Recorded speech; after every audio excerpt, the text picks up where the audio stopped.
Give me a hell yeah.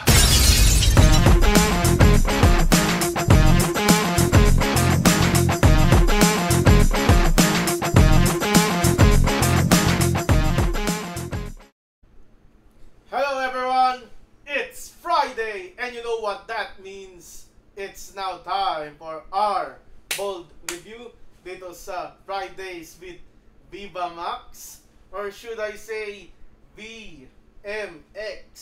Oh yeah, Viva Max just got a rebranding kanina and I think they will be now known as VMX. So if you remember that name, VMX Triple X, ayun. So about this, I will still call it Viva Max. It's just an abbreviation. Pero the app is now VMX. The marketing is now VMX. Even the intro of the even the intro nung sa app is VMX in the movie. Parang ano may silver glow na yung dating eh. May pa pa metallic na siya na ano.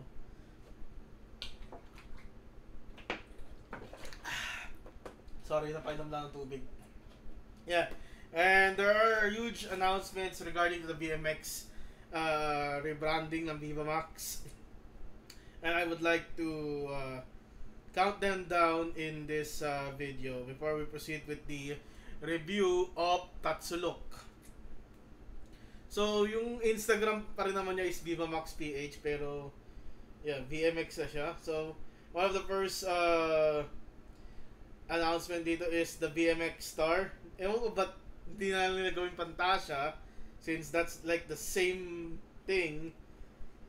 Search for the next VMX Star. Ayan.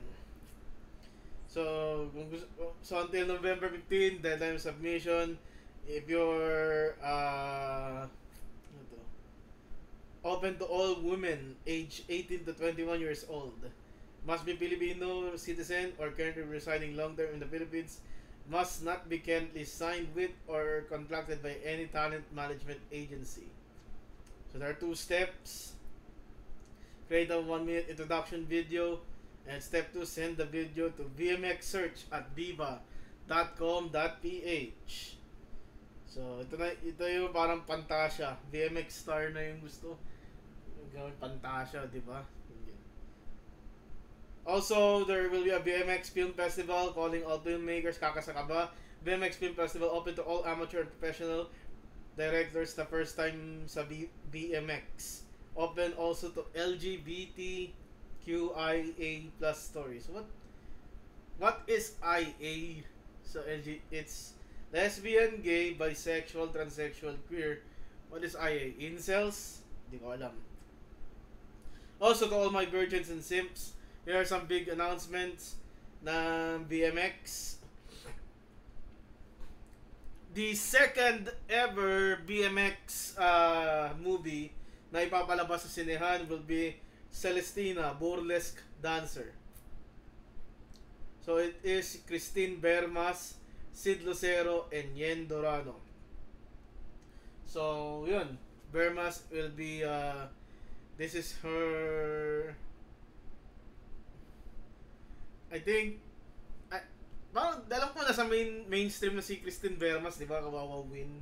Pero ito na, nasa silver screen na siya. And then this is like the call up ni Yen Dorano. Yenibu, and congratulations. So, yun, mga hard hitters na to.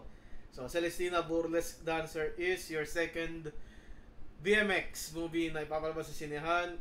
Will be in theaters December 4, only in cinemas. Well, based sa experience ko sa unang tikim, at least the R18 version, yun yung medyo exposed yung harap. Pero, it's still tame. At bakit ko binanggit ang unang tikim? The first ever BMX cinema release will be seen with never before seen footages na, sa pelikula na to, uncut version this November. So, unang tikim, the uncut version, is coming to the BMX platform this November. I've called it since the day that I reviewed unang tikim na magkakaroon to ng uncut version kasi yung sa sinehan kahit R18 siya, medyo tame yung dating. Pag sinabi kong tame, ibig sabihin, it is just built for general screening pa rin. Kahit rated R18 siya. There are still factors na inalis. So, of course, we will be reviewing Unang Tikim, the uncut version here. It is going to be a redo of my Unang Tikim review. Kaya, masaya yan. Okay. So, sa BMX, expectations dito, marami na ang malalaki ang aboba. So, nakita ko yung post ni Audrey Avila sa ni Christine Vermas. Vermas to ni Jessa Garcia. Nagkaroon sila ng dibdib bigla. Yeah. It's gonna be one heck of a nila. So, congratulations 12 million subscribers, BMX. Ayan. So, we are going to be reviewing the first movie in the BMX era, Tatsulok. Habang may tatsulok, sila ang nasa tuktok, hindi matatapos itong gulo.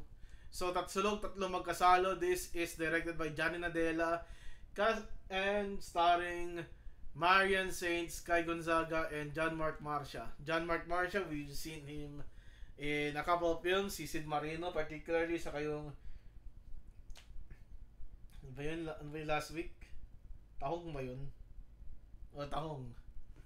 And then Marian Saint, di kasama niya si Mark Anthony Fernandez at most notably Top 1. And Sky Gonzaga, Pintor at Paraluman, and the much praise Kiskisan. I am pretty high on Sky Gonzaga, to be honest. Yan. So, this is a story of Isabel. Ito ang kinakatawan na pagkatao ni Marian Saints, si Isabel. May na-meet siya delivery rider, minanyak siya ng delivery rider kasi pinagkukunan siya ng picture. Siyempre, ang excuse ngayon ng delivery rider, kuha sila ng picture for proof of delivery. Pero tingin ko minanyak lang ata itong si Isabel eh. So, nabuntis siya ng kanyang asawang si Roland. And unfortunately, nung nagpatingin si Roland sa kasi Isabel, nagpa-check up sa Obigayani, it's a failed pregnancy where the embryo is outside the uterus. Alam, I need to look that up. Embryo is outside the uterus. Yeah, it's an ectopic pregnancy wherein the fertilized egg implants and grows outside the main cavity of the uterus. An ectopic pregnancy most often occurs in a fallopian tube which carries eggs from the ovaries to the uterus. This type of ito yung parang ano daw eh, ewan ko. Sabi it's life-threatening daw pero wala namang indication na life-threatening siya. Di naman namatay si Isabel sa pelikula. So, I think it was just added as dramatic effect. Let's see. Let's go. Is ectopic pregnancy life-threatening?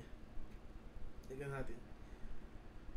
An ectopic in any location is life-threatening. So, yeah, siguro pinatay nila yung bato, naglag nila. Ewan ko. Yan, na-depress itong si Isabel. Tapos, pumasok sa buhay ng mag-asawa itong si ang pangalan ni Sky Gonzaga dito. Let's see. Sky Gonzaga is Hold on. Tingnan natin. Basta pumasok yung Sky Gonzaga. Kasi namamasukan siya trabaho sa Maynila from Quezon. Gusto niya na may titirhan. At nilapit niya yung best friend niya na si Isabel.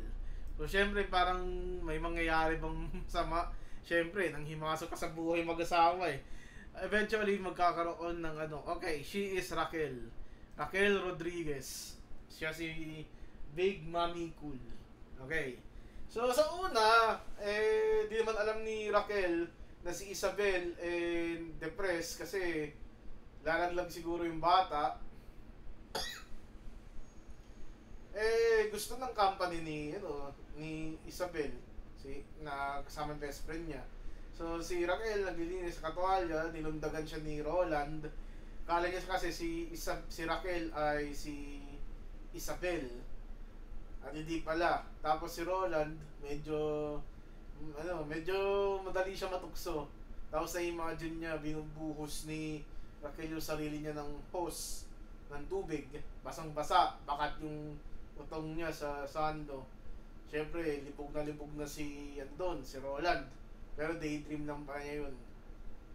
So, habang nagtatrabaho si Roland, nagbanding itong mag-best friend na to. Tapos, tinatry lahat ni Raquel para pasayahin si Isabel. Hanggang sa magka-developan sila at nauwi sa Sesbian Lex.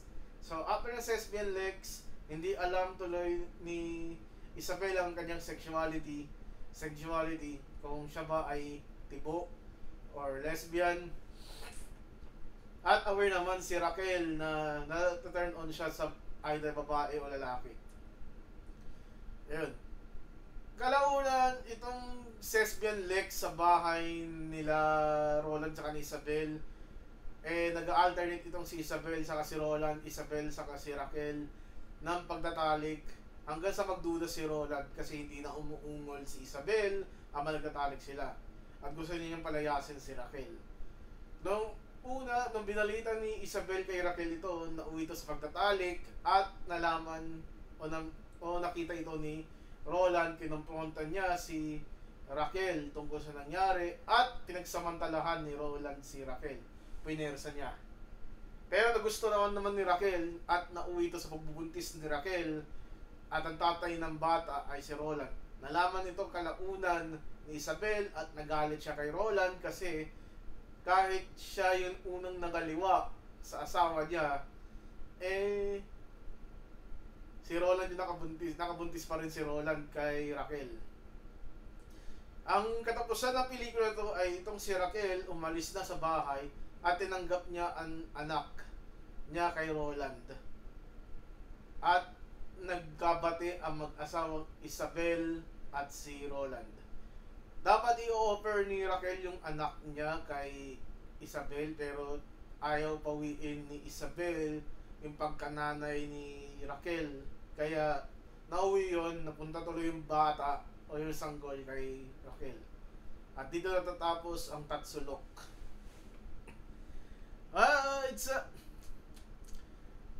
Maikli siya, isang oras yung dating ng kwento eh. Okay? And the segs dito is pretty good. Ang parang ayoko lang is yung kwento. It's very basic na may namasukan, syempre kalaunan masisira yung pagsasama, tapos nagkaayos at na parang wala lang. Pero the blandness ng kwento nabawi naman sa aksyon, sa tindi ng mga eksena dito sa pelikula na to. Kasi grabe yung hubok ng katawan ni Sky ni DJ Sky Gonzaga. Hangang-hanga ako sa kanya. Kaya sakali na i-rate ko tong Tatsulok, mahina siya sa storya pero sa mga ganitong pagkakataon ibibigay ko si Tatsulok under the more fun stuff category. Ayan. Tingin ko magkaroon tayo ng good time dito. It's not just pero yung story lang naman. Parang mas exceeding yung segs kesa sa story. Mas exciting. So kung gusto mo ma-turn on sa sarili mo, you can pwede mong balik-balikan ang pelikulang ito. Okay. So, the next movie na i-review natin will be Undergrads. This will be on Tuesday. And then, next Friday, dito sa VMX is Halinghing. This is your VMX review. Harriet telling you goodbye and good night. Andito ba andito pa si Unang Tikim. Ayun, Unang Tikim is November 29. Ayan. Yun, Unang Tikim, November 29. Unang Tikim. Unang Tikim. Unang Tikim. Unang Tikim. Unang tikim. First taste. Kailan pa December 4? December 4 is Wednesday, so papanoorin ko siya December 7. Yung burlesque performer. Ayan, bang.